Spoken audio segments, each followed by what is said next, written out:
Well, developing right now, House lawmakers can cast votes and conduct committee meetings remotely for the first time in its more than 200-year history. My next guest defending the historic temporary rule that changed and it passed on Friday, stressing that it is paramount to safety.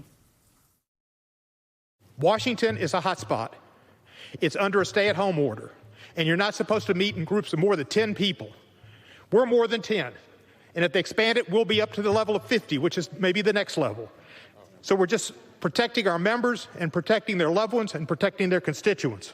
The great John Lewis is going through chemotherapy. That means he cannot come up here and vote. That should not be the facts. Joining me now is Tennessee Democratic Congressman Steve Cohen without the mask there because you are in your own home. It's nice to see you. Look, you made a passionate speech there defending your remote voting, but you have GOP Congressman Andy Biggs who says this new rule is giving House Speaker Pelosi more control than any previous speaker in American history because under the new rule change, he's saying that it's not being allowed to make any parliamentary inquiries about bills that they're voting on, not being able to make a motion to adjourn the House. That's going to severely handicap the rights of the minority party. How do you respond to that? Motions to adjourn the House are basically dilatory tactics to cause trouble. The fact is, watching Nancy Pelosi operate these days, we're watching a virtual Florence Nightingale, political Florence Nightingale, of the 21st century. She's doing a phenomenal job. And people, members, when they go through airports and are on airplanes, are putting themselves at risk. And then when they come to the Capitol, they're putting others at risk. When I was there, people came up to me and talked to me. They had masks on, but they were within 2 feet. I did not feel comfortable. Republicans generally did not have masks on. On the air, everybody has to have a mask. My Republican colleagues flying from Memphis to Charlotte and Charlotte to D.C. talk with each other without masks like it was, normal times, within a foot of each other. That's dangerous. And if people do that, we're in trouble. Some people compared it to the Civil War. Some compared it to the Spanish flu. Those folks lived in Washington. They didn't get on airplanes with a whole bunch of people, and they didn't have the same problems that we had. So hang on. You're saying that by and large, you found Democrats, your colleagues in the House, wearing masks, but Republicans not so much? I think that's right. And I think it's almost become a difference. If Donald Trump wore jockeys or wore boxers, they do it. They do whatever Donald Trump does. And they think that somehow makes them macho, I think. It makes them be really stupid and risk their health and the health of their loved ones. Let's get to the House, which also passed that $3 trillion coronavirus relief bill on Friday. But there's a big roadblock. It's got to face that in the Senate. What do you think the chances are that it actually gets through the Senate and even onto the president's desk, where, by the way, he has said it's DOA? I mean, is there any chance this bill sees the light of day?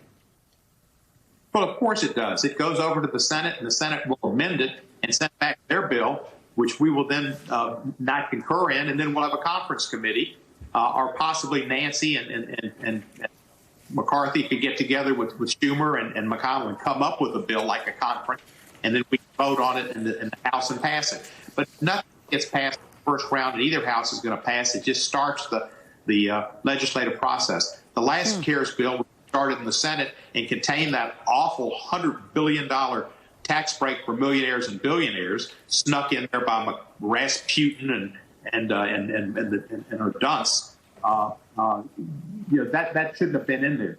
But we need to repeal that, and we need to get together. But whenever the Senate, we amended the Senate bill when it came to the House, CARES 1, and made it so much better. That was the work of Nancy Pelosi with input from the Democratic caucus.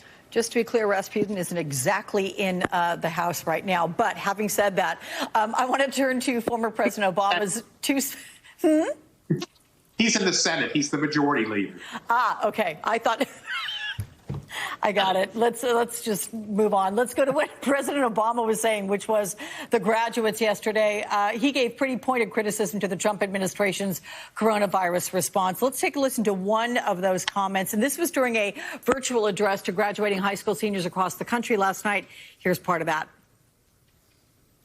All those adults that you used to think were in charge and knew what they were doing, turns out they don't have all the answers.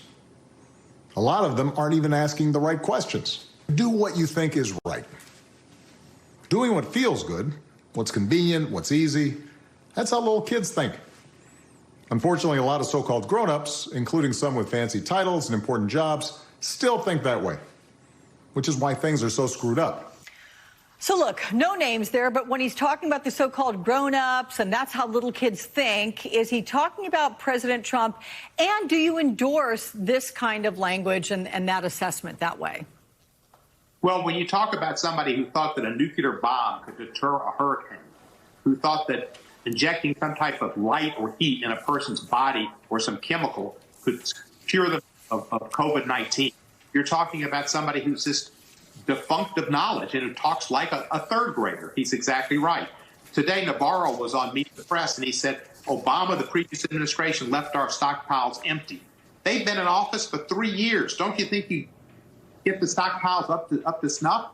You go into somebody to buy a home or something, and you see the pantry doesn't have any food you want. You go to the store and you buy some food. They're blaming Obama for the stockpile not being where they want it 3 years later. They've been in charge of it for 3 years, and they haven't taken care of it. It's just absurd. But President Obama was right. He is highly respected. And this whole attack on Obama is fantasy. That's a hoax.